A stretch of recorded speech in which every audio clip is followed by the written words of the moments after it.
if you were to look at the current system that we have, we typically ask this one question. I'm curious to know what your answer is going to be. Guy asked me this question yesterday. I'm like, no one's ever asked me the question that I've asked others. I asked Joe Rogan this question. Out of the 5 organizations and individuals I'll give you, tell me who's got the most power. President of the United States, virtual governments, which is, Facebook, YouTube, Twitter, all those guys. We call them virtual government. And then you got the educational system, you got mainstream media, or you got the billionaires. In order of top 5, who would you put as the most powerful and the least powerful? One more time. President, virtual government, educational system, mainstream media, billionaires.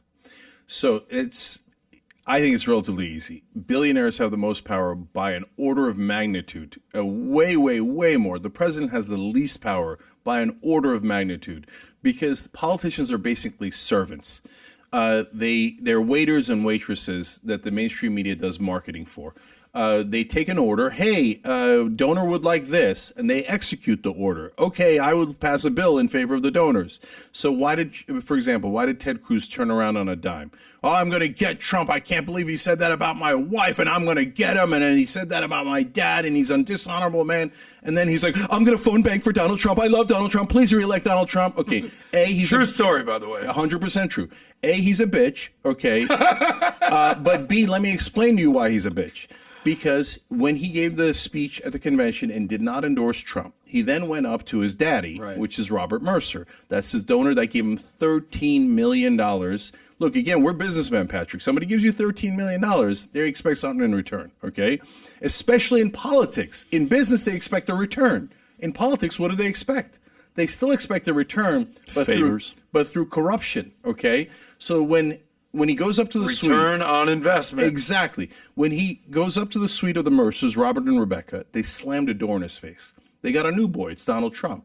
And Ted Cruz miscalculated. Because he lost his donor, that's why he was like, oh, I'm sorry. Insult my wife all you like. I never really cared about it. She's not that pretty anyway. Yeah, it's fine. You're right. She's ugly. Donald Trump, what do you need me to do? Okay? Because that's who they are. So the president barely has any power. When the donors tell Biden, you're not going to pass the $15 minimum wage, shut up and do as you're told. Biden says, yes, sir. Absolutely, sir. I can prove it. I forced the vote. The Young Turks did a petition that forced Bernie to introduce $15 minimum wage in the coronavirus relief bill. They had it in there originally. They took it out, and they were never going to vote on it. Why? Because it was going to be embarrassing to the Democrats. Then Bernie does do the vote. He did the right thing. Wonderful. Okay. Guess what? It wasn't just Republicans. 8 Democrats voted against it, including the 2 Delaware senators. The 2 Delaware senators are not voting without checking with Biden. They're his top allies. That is Biden saying, I didn't mean it. I was lying the whole time. I'm against $15 minimum wage. The whole time pretending that he's in favor of it. If you watch mainstream media, they tell you Joe Biden's in favor of the $15 minimum wage. No, it was a lie. So mainstream media, second most powerful on that list, but they're also servants. The wealthy are at the top. Corporations are at the top. Everyone else serves them, okay? The educational system, that is a variety. So because it has a history, right? And sometimes it's wonderful. Like in the 1950s and 60s, the education in New York was the best in the world, and it produced amazing businessmen, entertainers, you name it, right? So when I was growing up, we had great public schools. I went to a public school in New Jersey, right? Now it's an absolute disaster in places like California. Why? Because they lowered the tax base and they privatized the schools and they funneled the money to private schools and they starved the public schools.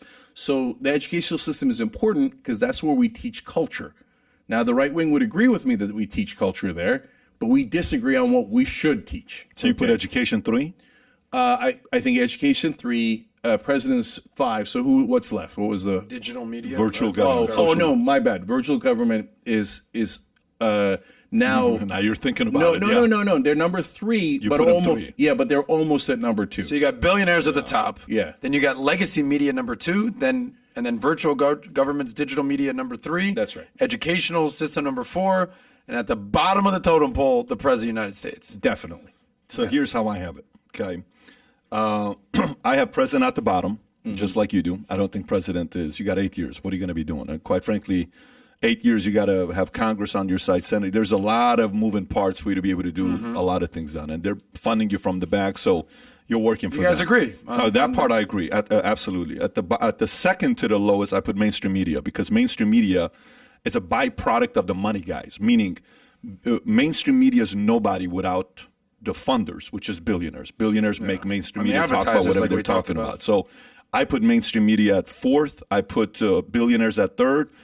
I put educational system at second because it's got a long lifespan, kind of like what you were talking about. So if one side of the political party gets the educational system, you got them for decades. So if you got for every one conservative professor, 12 are, on the liberal side, you got a monopoly there. That's a full-on monopoly. So that's problematic because you're able to indoctrinate younger generation coming up. That's a lot of power. That's number two. And I put number one at virtual government because I think those guys are becoming just as powerful as the government, if not bigger. They can do a lot of different things. They can have a lot of control over other things, and you have to go through them. They're not going away. So you can do a lot of things you want to do, but you kind of have to go through them, the virtual governments. But you put billionaires at the top. If you enjoyed this short clip, click over here to watch another short clip. And if you want to watch the entire episode, the entire podcast, click here.